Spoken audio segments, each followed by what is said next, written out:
बिल्कुल मूर्खतापूर्ण बात है ये कि इंग्लिश से देश आगे बढ़ेगा।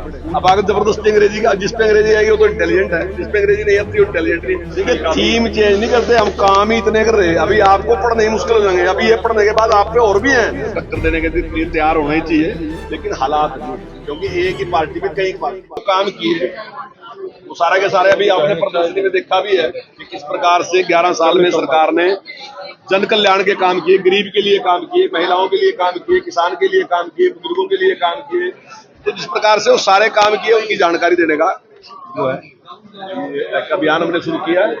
और हमारा हर मंडल में हमारे 3 कार्यकर्ता जो है वो जानकारी देने का काम करेंगे, गाँव में जाएंगे, लोगों के साथ बात करेंगे, अपनी बात रखेंगे। और हमारा जो संगठन है वो एक विधानसभा में हमारे 4 मंडल है और यहाँ 5 विधानसभाएं हैं, तो 5 का 20 मंडल हमारे हैं। 20 मंडल में हमारे 3 कार्यकर्ता इसकी जानकारी। आप पूर्व शिक्षा मंत्री हैं, अब महिपाल ढांडा है, उन्होंने हिंदी को तवज्जो दी है, लेकिन रणदीप सिंह सुरजेवाला ने तंज कसा है कि आप ऐसे तो युवाओं को आगे बढ़ने से रोक रहे हैं। देखिए बिल्कुल मूर्खतापूर्ण बात है ये कि इंग्लिश से देश आगे बढ़ेगा। पूरी दुनिया में कोई भी देश आज तक, एक सिंगल देश भी ऐसा नहीं है जो अपनी भाषा छोड़ के आगे बढ़ गया हो। कोई नहीं बढ़ा दुनिया में। आप चाइना में चले जाओ, उनकी अपनी भाषा है। आप जापान में चले जाओ, अपनी भाषा है। जर्मन में चले जाओ, उनकी अपनी भाषा है। जो भी देश दुनिया में तरक्की करे, मैं समझता हूं कि अगर दूसरी भाषा को थोपोगे आप तो लोगों की प्रतिभा को आप नष्ट कर दोगे। ऐसे बहुत योग्य लोग हैं जिनको अंग्रेजी नहीं आती, लेकिन उनके पास योग्यता है। अब अगर जबरदस्ती अंग्रेजी का, जिस पे अंग्रेजी आएगी वो तो इंटेलिजेंट है, जिस पे अंग्रेजी नहीं आती वो इंटेलिजेंट नहीं। तो इस प्रकार की सोच जो है बिल्कुल गलत सोच है ये।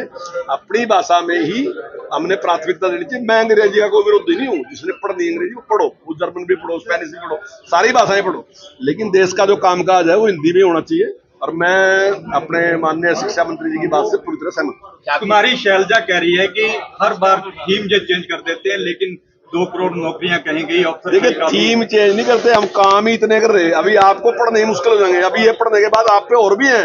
ये तो हमने इसलिए बंद कर दिया लिखना कि कभी सारे पढ़ा इतने लिख दिए सारे। अभी आप देखो कितने काम कर रहे। आप सोच नहीं सकते कांग्रेस के टाइम में कोई ऐसी बात इस प्रकार से वो कहते, तो उनके पास था नहीं कोई। हम थीम चेंज नहीं करते, हम हर थीम को फुलफिल करते हैं।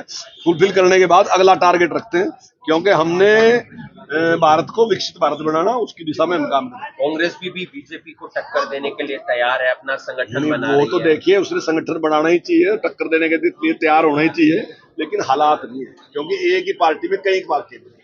तो हालात ऐसे हैं नहीं, कोई पार्टी को पार्टी मानने के लिए हर आदमी अपने आप पार्टी बन गया, तो उनके हालात नहीं ऐसे। कोई बहुत बड़ा परिवर्तन हो जाए कुछ कहना नहीं। अफसरशाही को लेकर भी उन्होंने कल एक सोनीपत में कुमारी शैलजा ने कह रहा अफसरशाही काफी ज्यादा है, विधायक भी कहने लगे, एमपी भी कहने लगे।